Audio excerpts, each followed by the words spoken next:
Gasoline powers most of our vehicles today, but with rising concerns about pollution and cost, many are asking if there's a better alternative. Enter ethanol, a fuel made from plants like corn and sugarcane. Unlike gasoline, which comes from fossil fuels, ethanol is renewable and can be produced by fermenting sugars from crops.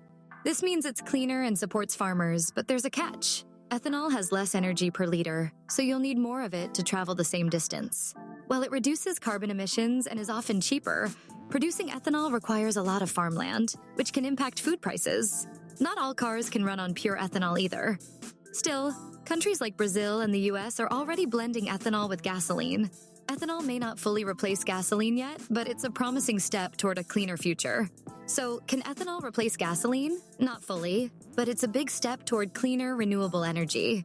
Comment below, would you drive a car fueled by ethanol if it gave less mileage, but saved the planet? Like, share, and subscribe to RS Inspire World for more truth about science, life, and the future.